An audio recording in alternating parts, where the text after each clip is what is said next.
Okay students, यहाँ पर हम पढ़ने जा रहे हैं क्वेश्चन नंबर 12। इसमें दिया हुआ है a charge of 8 micro millicoulomb is located at the origin. Calculate the work done in taking a small charge of -2 is 10 power -9 from point P, Q and R is given here।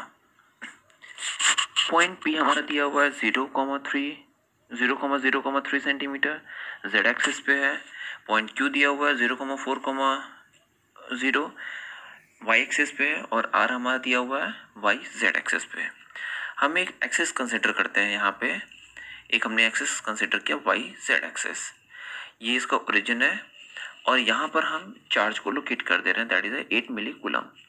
This is the point 0,0,3 centimetre, ये z axis है और ये y axis है 0,4,0। एक point Q हमें एक R consider करना है 0,6,9, कहीं मिड में हमने कंसिडर किया। नाउ ये हमारा पाथ है, हमें वर्क डन निकालना है फ्रॉम इस चार्ज को ट्रांसफर करना है। We know that work done हमारा पाथ पे डिपेंड नहीं करता, यानी हम सबसे स्मॉलेस्ट डिस्टेंस के लिए निकालेंगे तो भी हमारा वर्क डन निकल आएगा। We know work done is equal to Q into delta V. अब डेल्टा वी की वैल्यू क्या हो जाएगा, चेंज इन पोटेंशियल। अब हम एक चार्ज को 8 मिलीकूलम को ले जा रहे हैं तो ये हमारा चेंज इन पोटेंशियल हो जाएगा फ्रॉम Q टू P। हम इसको VQ माइनस VP लिख सकते हैं। VQ की वैल्यू क्या हो जाएगी, KQ upon R1 and KQ upon R2। अब ये हमारा एक फॉर्मूला आ गया यहाँ पर। नाउ इस फॉर्मूले का यूज करके हम वर्क डन फाइंड करेंगे, यानी वर्क डन का फॉर्मूला क्या है, Q not KQ upon R1 minus KQ upon R2। अब Q की वैल्यू क्या दिया हुआ है, 8 to 10 power -3 coulomb. Q naught की वैल्यू क्या दिया हुआ, -2 इंटू 10 पावर -9 कूलम ऊपर दिया हुआ क्वेश्चन में। R1 की वैल्यू z एक्सिस पे डिस्टेंस है, दैट इज 3 सेंटीमीटर। R2 की वैल्यू क्या है, y एक्सिस पे 4 सेंटीमीटर। हमें पॉइंट R से कोई मतलब नहीं है। अब put the value, Q naught की वैल्यू क्या हो जाएगा, -2 into 10 power -9 coulomb. Q naught की value 8 into 10 power -3 coulomb. K की वैल्यू 9 इंटू 10 पावर 9 कूलम।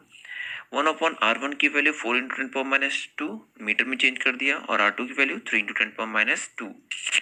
अब इसको सॉल्व करेंगे तो हमें क्या आएगा, पहले हम इसको मल्टीप्लाई कर लेंगे, लेफ्ट साइड का part 10 power -9 plus 9 cancel out हो गया। अभी क्या हो जाएगा, 8 इंटू 2 इंटू 9 144 माइनस 4 जाए तो 144 आ गया। नाउ 10 पावर -3, अब 10 पावर -2, 1/4 1/3, ये 10 पावर 2 कहाँ से आया, ब्रैकेट के अंदर से बाहर आया। इसको सॉल्व किया तो 144 इंटू 10 पावर -1, यह आ गया 12 1/12। कैंसिल आउट किया तो 12 हो गया, यहाँ पे माइनस, ये माइनस माइनस प्लस हो जाएगा क्योंकि ब्रैकेट के अंदर जब सॉल्व करेंगे तो नेगेटिव वैल्यू आएगी। तो आंसर हमारा आया ये। क्वेश्चन है question number 13। A cube of a side B has a charge Q at each of the vertices. हर एक वर्सेस पे चार्ज Q है। Determine the potential and electric field at the centre of a cube. उसके centre पे potential निकालना है और इलेक्ट्रिक फील्ड निकालना है। चलो देखते हैं। नाउ यहाँ पे चार्ज Q दिया हुआ है, पोटेंशियल फाइंड करना है और इलेक्ट्रिक फील्ड फाइंड करना है to the charge array at the centre of the cube. Suppose करते हैं एक क्यूब है हमारा, ये हमारा क्यूब है, इसको हम ड्रॉ कर लेते हैं ये। नाउ हर एक सेंटर पर, हर एक इसकी साइड B है, हर एक कॉर्नर पर हमारा चार्ज Q रखा हुआ है, इक्वल चार्जेस रखे हुए हैं हमारा। हमें इसके सेंटर पे फाइंड करना है। सेंटर हमारा कैसे निकलेगा, इसके डायगोनल्स के मिड पॉइंट पे इसका सेंटर निकल आएगा। हमने इसको सपोज कर लिया O। नो ये डिस्टेंस हमारा पहले फाइंड करना है कि डिस्टेंस हमारा क्या होगा। अगर हम मैथमेटिक्स के स्टूडेंट हैं तो हमें पता है कि OA डिस्टेंस हमारा क्या हो जाएगा, √3/2 of side. R equal to हमने सपोज किया दैट इज अ B, ये B हमारा √3/2। ये हमारा फॉर्मूला होता है कि भी किसी भी क्यूब के डायगोनल का सेंटर निकालने के लिए, सेंटर से डिस्टेंस निकालने के लिए B √3/2 होता है।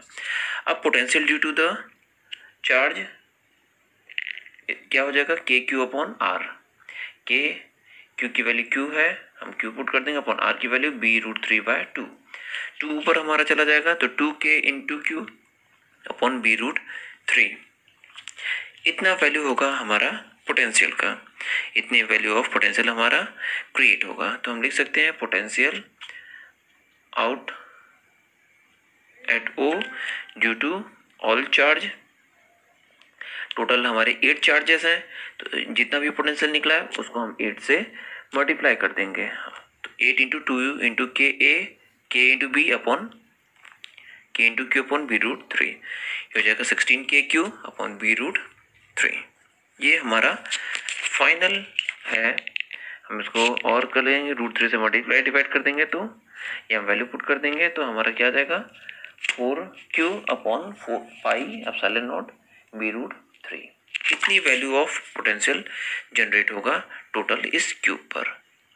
अब दूसरा हमें क्या फाइंड करना है, इलेक्ट्रिक फील्ड फाइंड करना है कि what will be the value of electric field at the centre. अब हमारा दो अपोजिट कॉर्नर की वजह से इलेक्ट्रिक फील्ड एक दूसरे को कैंसिल आउट कर देगा, एक की वजह से इलेक्ट्रिक फील्ड डाउनवर्ड डायरेक्शन में, दूसरी की वजह से अपवर्ड डायरेक्शन में। इसी तरह हर एक कॉर्नर अपोजिट कॉर्नर की वजह से इलेक्ट्रिक फील्ड एक दूसरे को कैंसिल आउट कर देगा, यानी नेट हमारा इलेक्ट्रिक फील्ड क्या आ जाएगा 0। अगर दो इक्वल चार्जेस हैं और दोनों अपोजिट कॉर्नर्स पे रखे हैं तो दोनों एक दूसरे की वजह से इलेक्ट्रिक फील्ड को कैंसिल आउट कर देंगे, क्योंकि ये डायरेक्शनल क्वांटिटी होता है, वेक्टर क्वांटिटी। तो electric field at centre of cube will be 0, total electric field क्या हो जाएगा 0। Okay,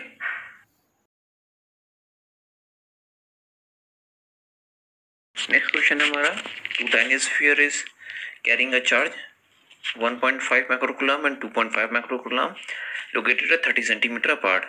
We need to find the mid point पे हमें फाइंड करना है कितना पोटेंशियल होगा और at the 10 centimetre from the mid point. Suppose करते हैं एक लाइन है ये हमारा, इस पे 2 टाइनी स्फीयर्स पुट किए हुए हैं, एक पर चार्ज है 1.5 माइक्रोकूलम और दूसरे पे 2.5। इसके मिड पॉइंट पर हमें पोटेंशियल फाइंड करना है। टोटल डिस्टेंस कितना है 30 सेंटीमीटर, तो ये डिस्टेंस, पहली डिस्टेंस क्या हो जाएगी 15 सेंटीमीटर और दूसरा डिस्टेंस भी 15 सेंटीमीटर। टोटल पोटेंशियल क्या हो जाएगा KQ upon R1 plus KQ2 upon R2। ये हमें K की वैल्यू 9 इंटू 10⁻9, अब Q1 R1 R2 की वैल्यू सेम है 15 इंटू 10⁻2, सेंटीमीटर को मीटर में कन्वर्ट किया, और Q1 की वैल्यू क्या है 1.5 माइक्रोकूलम, तो इसको कर लेंगे कूलम में 10⁻6, 2.5 इंटू 10⁻6 कूलम। अब इसको हम सॉल्व करेंगे तो हमारा क्या हो जाएगा, ये आ जाएगा हमारा 9 इंटू 10⁻9 अपॉन 15 इंटू 10⁻2, इसको ऐड कर देंगे तो ये क्या हो जाएगा 4 इंटू 10⁻6, ये हो जाएगा सॉल्व। अब इसको सॉल्व कर लेंगे तो हमारा आंसर क्या आ जाएगा 2.4 इंटू 10⁵ वोल्ट। इसके मिड पॉइंट पर इतना पोटेंशियल होगा। अब हमें 10 सेंटीमीटर अवे फाइंड करना है फ्रॉम द मिड पॉइंट। हम सबसे पहले ये डिस्टेंस फाइंड कर लें, ये हमारा क्या हो जाएगा √15² प्लस 10² बाय पाइथागोरस थ्योरम। इसकी वैल्यू क्या हो जाएगा √325, और इसको लिख सकते हैं 1018। नौ आगे क्या करेंगे, एट द 10 सेंटीमीटर पे निकालना है तो इसको VC सपोज किए, तो ये हो जाएगा 1/4πε0 into Q1 upon R plus R1 plus Q2 upon R2। फिर से वही सेम फॉर्मूला, 1/4πε0 की value 9 into 10⁻9 upon R1 R2 की डिस्टेंस सेम है 0.18, Q1 Q2 भी 4 इंटू 10⁻6 को सॉल्व कर लेंगे तो ये हो जाएगा हमारा this volt. Okay,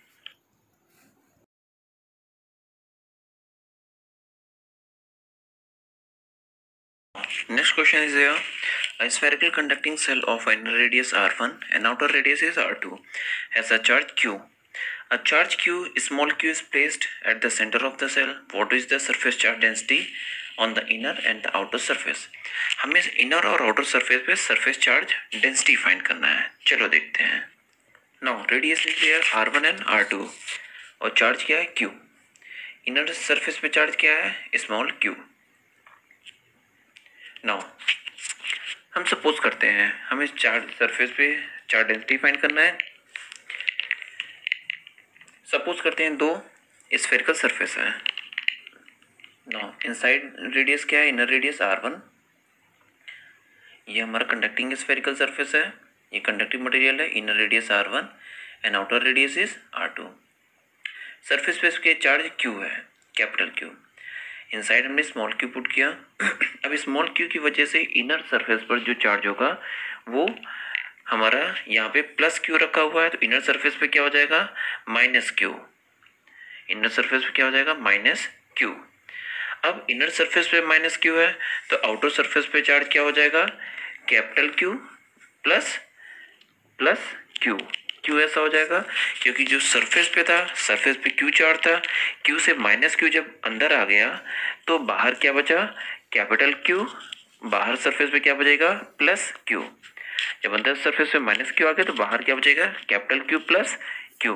total charge हमारा सरफेस पे क्या आ गया कैपिटल क्यू प्लस क्यू। ऐसे हम सपोज कर सकते हैं। तो चार्ज डेंसिटी हमने सपोज किया सिग्मा 1 इनर सरफेस का total charge upon area enclosed यानी surface area. Now total charges है स्मॉल क्यू माइनस का है minus Q upon 4πr square. यहाँ पे 4πr स्क्वायर हो जाएगा। नाउ सिग्मा 1 की value minus Q upon 4πr square. ये सिग्मा 2 आउटर सरफेस पे क्या हो जाएगा capital Q plus small Q on 4πr2 square R2 square. ये चार्ज डेंसिटी हो जाएगा इनर एंड आउटर सरफेस पे। अब दूसरा पार्ट हमें क्या दिया हुआ हमें इलेक्ट्रिक फील्ड इंटेंसिटी फाइंड करना है inside the cavity if zero charge is present here if the surface is not spherical. उसने बोला कि अगर ये सरफेस स्फेरिकल ना हो और अंदर का चार्ज हम हटा दें तो चार्ज हमें इलेक्ट्रिक फील्ड इनसाइड क्या होगा। ये हमने सरफेस सपोज कर लिया, अंदर कोई भी चार्ज नहीं है। अब अंदर कोई भी चार्ज नहीं है और आउटर सरफेस पे चार्ज क्यू है तो inside the sphere electric field क्या हो जाएगा जीरो। हमने लास्ट एक डेरिवेशन में पढ़ा था कि कंडक्टिंग मटेरियल के इनसाइड इलेक्ट्रिक फील्ड जीरो होता है। अब जब यहाँ पे जीरो होगा तो इनसाइड द सेल कैविटी वहाँ पर फ्लक्स की वैल्यू क्या हो जाएगा जीरो हो जाएगा क्योंकि जब कंडक्टिंग मटेरियल के में इलेक्ट्रिक फील्ड नहीं है तो कोई फ्लक्स पास नहीं होगा, कोई फ्लक्स पास नहीं होगा तो फ्लक्स की वैल्यू हमारा चार्ज इनसाइड जीरो हो जाएगा। यानी इस कैविटी के बीच में छोटे पार्ट में हम एक गॉसियन सरफेस सपोज करते हैं। यहाँ पर चार्ज हमारा टोटल चार्ज क्या हो जाएगा जीरो।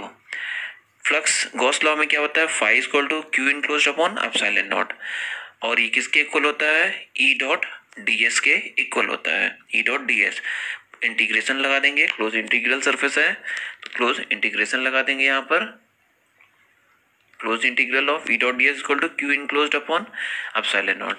अब इनसाइड हमारा चार्ज जीरो हो जाएगा तो total electric field D S हमारा जीरो होगा नहीं क्योंकि ds की वैल्यू जीरो नहीं होता तो टोटल इलेक्ट्रिक फील्ड हमारा क्या हो जाएगा जीरो। आया समझ में, ये था जीरो।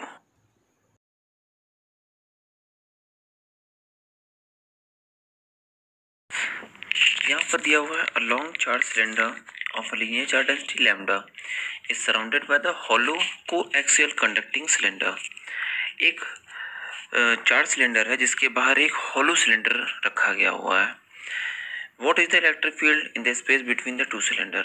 इन दोनों सिलेंडरों के बीच में जो स्पेस हॉलो स्पेस है उसमें इलेक्ट्रिक फील्ड कितना होगा। ओके नाउ यहाँ पे क्या दिया हुआ है चार्ज डेंसिटी लैम्डा दिया हुआ है और इलेक्ट्रिक फील्ड हमें फाइंड करना है बिटवीन द टू सिलेंडर, दोनों सिलेंडर के बीच में फाइंड करना है। एक हम सिलेंडर ड्रॉ कर ले रहे हैं, हमारा ये सिलेंडर है चार्ज सिलेंडर है जिसपे लीनियर चार्ज डेंसिटी लैम्डा है ए, ठीक है। ये एक्सियल एक्सिस है सिलेंडर की, इसके बाहर एक हम हॉलो सिलेंडर ड्रॉ कर ले रहे हैं। ये हमारा हॉलो सिलेंडर है, इसके बाहर रहेगा हमें इसके बाहर है ओके। ये इसका लेंथ एल है, एल हम इसका लेंथ सपोज कर ले रहे हैं। नाउ चार्ज डेंसिटी में हम सपोज कर रहे हैं लैम्डा। तो यहाँ पर टोटल चार्ज डेंसिटी लैम्डा है, तो टोटल चार्ज कितना होगा, ये भी लेंथ हमारा हमने सपोज कर लिया, that is the length is L. Now इसके बीचों बीच में हमें इसके बीच में कहीं पे भी एक पॉइंट स्मॉल आर डिस्टेंस पर है, जहाँ पर हमें फाइंड करना है कि कितनी इलेक्ट्रिक फील्ड प्रोड्यूस होगी।